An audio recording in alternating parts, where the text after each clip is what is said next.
finally time for the segment that I'm sure a lot of people were waiting for. Ask the reviewer. We want to get into your review of the game, 10 years in the making.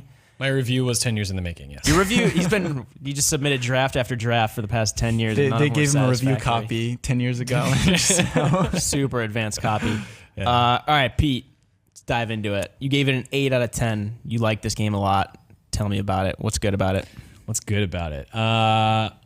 Well, let me start with what I think was disappointing so I can actually set up what is really good about it, because I think that's important to understand.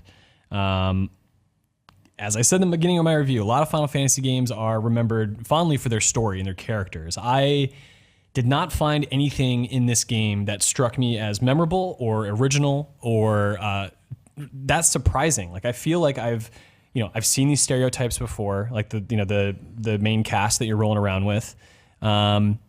I've seen villains like we've seen in the past, and even some of the events in the game seem somewhat derivative of our favorite Final Fantasy games, and that to me is kind of disappointing. Like, there is sort of the spectacle of the story missions and certain boss battles that are these huge bombastic scenes that really just showcase what made modern Final Fantasy games special for, I think, a mainstream audience. Just if I can generalize that way, and that stuff is fun, but by the time you're done with the story, I was left thinking like, all right, I don't really know that I even care about what just happened, because what lay ahead of me was a world that I had felt like I had only just begun to tap into. Now, the story you can finish in as little as 10 to 12 hours. Japanese players are doing it that fast right now, like hitting level 35 and being done with the game.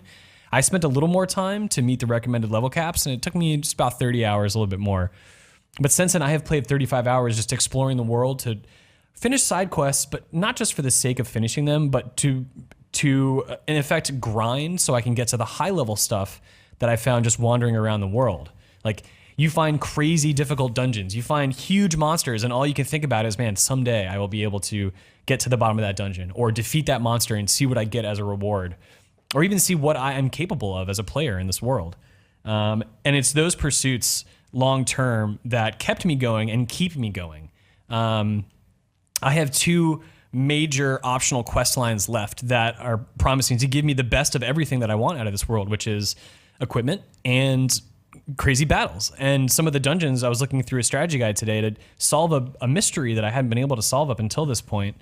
Turns out the solution is somewhat easy, but the dungeons that I will be seeing are insane. The strategy guide said, we can't explain this to you in text and image format.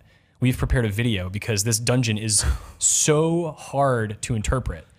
And not just because it's a maze, but because dimensions, angles, all these things get toyed with. Do you go to like the 5th dimension? Yeah. You just escape the bounds of time and space? I just think like this game has a lot of faults, and it's the cliched statement applies. It is more than a sum of its parts. Like, I can complain about a lot, but I can also gush twice as much about smaller details. Yeah, we touched on it earlier in the show. We were talking about open world games this year, and I was saying, as someone who's never played a Final Fantasy game, but is going to jump into it with 15 tonight, I never really think of the open world aspects of these games, because this is like one of the first times it's been like just pure sandbox almost. Sandbox, yeah. Like, the way I define it is like, contemporary open world principles are what applied here, because a lot of Final Fantasy games, apart from some gatekeeping, you do have access to a massive world, and you can go out there and find towns, and some people will give you these tiny quests. But the way that this game handles it is much more similar to something you'd see from Ubisoft, right? Or, similar publishers' games. Yeah. Yeah, Jake, you've been playing a lot too, and you were saying like you've been taking it really slowly, exploring these regions and whatnot. Yeah, Eos, the continent. So I actually kind of had a question about the story, I guess. Do you think you may have liked it more though if you took it slower? Because I'm going slow and I'm finding out like there's a lot of like side conversations you have with characters. Like, do you think you might like the characters more if you were moving slower? Because I'm taking my time. And so it's not that I didn't necessarily like the characters, but I don't think that they are remarkable in any sense. Okay.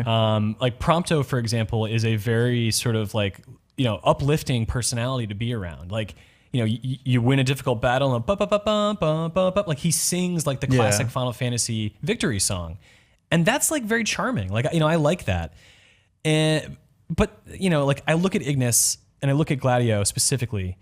Ignis is, I'm British and I wear glasses, so I must be the smart one in the group. Like Like, are we idiots? Are we supposed to look at that and say, man, that's a really clever take on a character I've never seen before?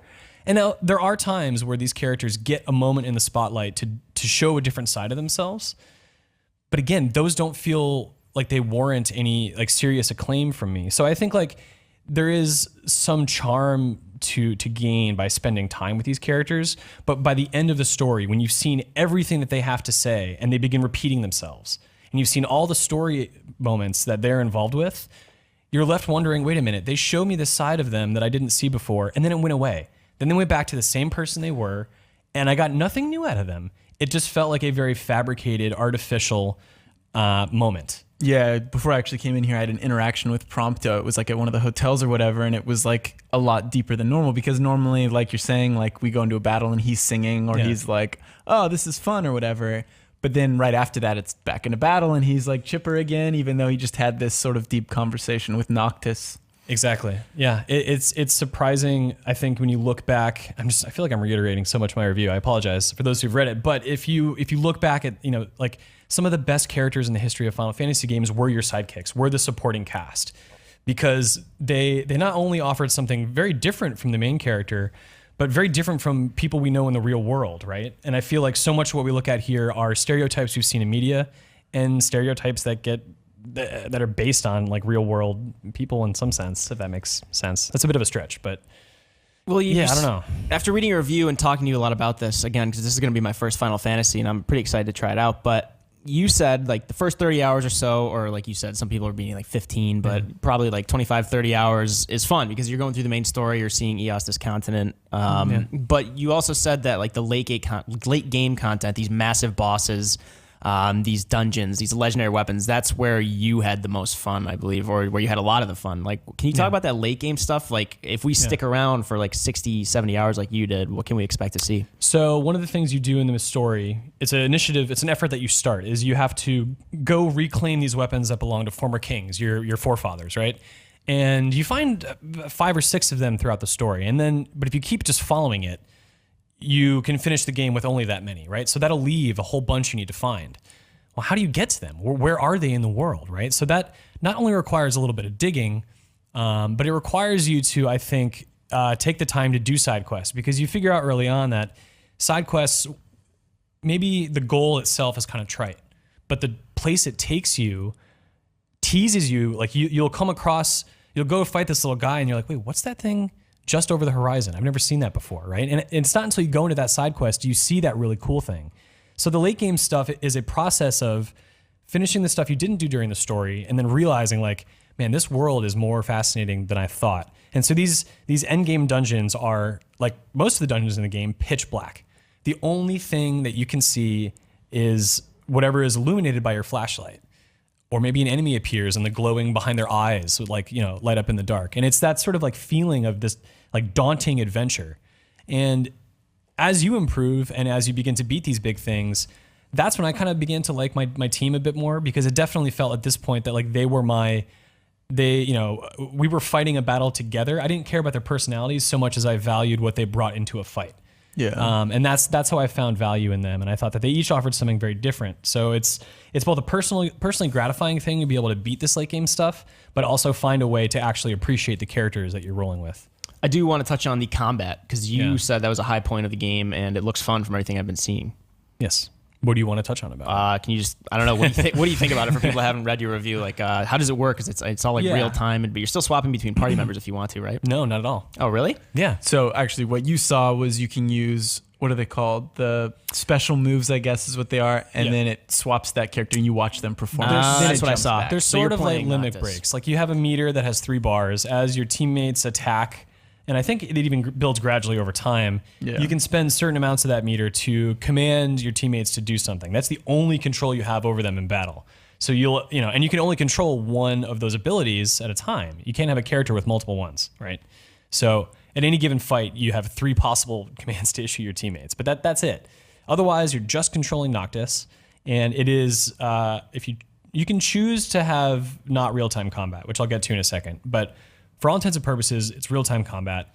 You hold down one button to just do a string of attacks, right? There's no real strategy behind when you attack, but you can phase out of phase from an enemy attack. So if they swing at you, if you're holding down square, it'll just pass right through you.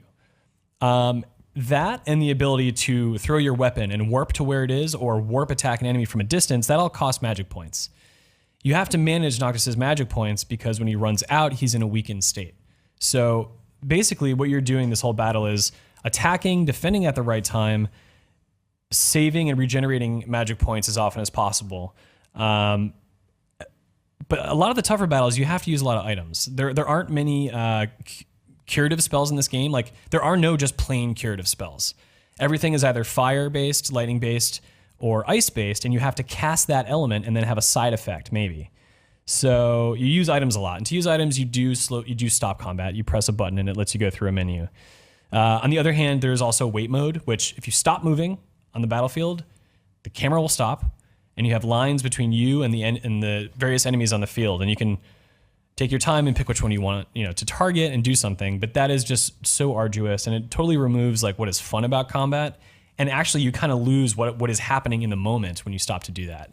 Kind of sounds like it sacrifices the flow that the like real-time combat sounds like it has. That's the way it felt for me, and I can see that they put it in there for people who maybe are having difficulties. But there's also an easy mode, which I didn't try, but from what I understand, it's basically you can't die. Because your teammates can sort of revive you. You have like 2 death states. One is temporary, one is permanent.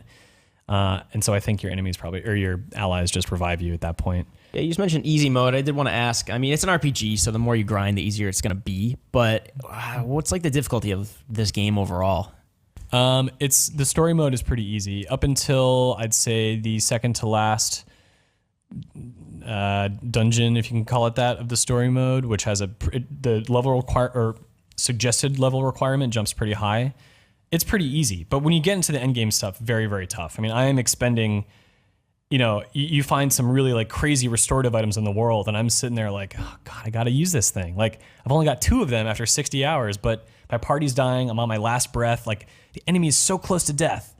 I'll use it. And so it does get very difficult towards the end. And grinding is a thing, but even then I'm fighting enemies. Like, once you get above level 40, enemies at level 40 will still be challenging even at level 60. So, yeah, it's a hard game. There's so much to talk about. I'm sorry. I'm like, rambling through it. It sounds huge. And like, especially just seeing gameplay and everything of traveling across this world. I think we're doing a live stream tomorrow of just like a road trip across it or something. I have no idea, but it does sound like after 10 years, it was worth the wait. You liked it quite a bit. Yeah. Worth the wait. I don't know that I'd say that. Maybe 10 years is kind of a long time, but I'll be honest, now that it's here, all of that is history. I'm just looking at the game as it is today. I'm not really like, I was never emotionally invested in this game to begin with. I was always just curious, like, what is it going to be? So now I see what it is. And what it is a great game. One that I think doesn't necessarily live up to the series legacy in some ways, but it also reinvents it and does some new things that it's never done before. Cool. I'm looking forward to playing it as my first Final Fantasy. But if you want to hear more about it, Pete's full review is up on GameSpot. He gave it an 8 out of 10, so go to GameSpot.com and check that out.